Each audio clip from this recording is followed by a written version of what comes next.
Welcome. I'm going to talk about proving lines parallel. So before we were looking at when we have parallel lines, what happens when they're cut by a transversal and how the relationship of those angles. So this time we're going to flip things around a little bit and look at the converse of some of those statements. I think this should be very quick and easy for you all. So if you remember, we had the corresponding angles postulate was when we had parallel lines cut by a transversal, corresponding angles are congruent. Well, the converse of that is also true. So if we have two lines that are cut by a transversal and we end up with corresponding angles congruent, then the two lines are parallel. I think that should be very straightforward. So if we have corresponding angles, in this case, angles 1 and 2 are corresponding.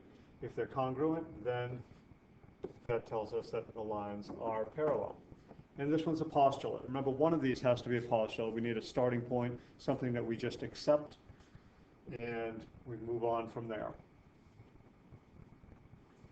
Now, there's also another postulate that's part of this that is a very controversial postulate. We'll talk more about this when we start talking about some non-Euclidean geometry.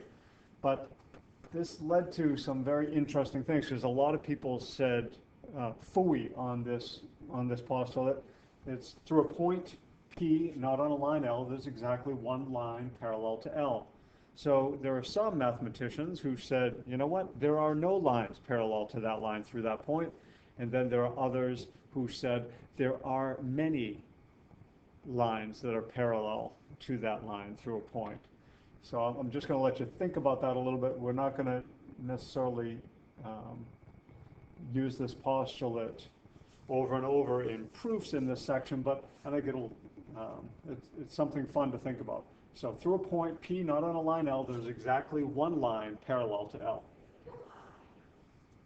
So the theorems that go along with this, if we have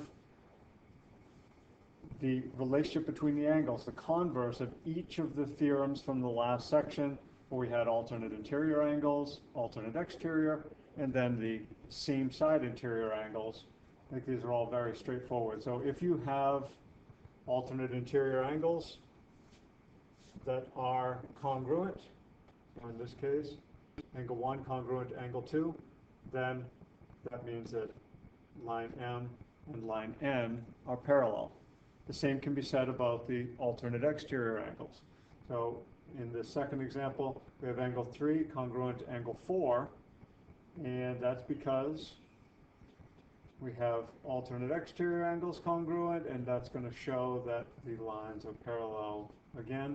Now we're going to prove each one of these theorems. The example I'm going to do in a minute will be this alternate exterior angles, but I think they're all very accessible for you. I think this will be a much better way of doing proofs than some of the contrived ones from last section.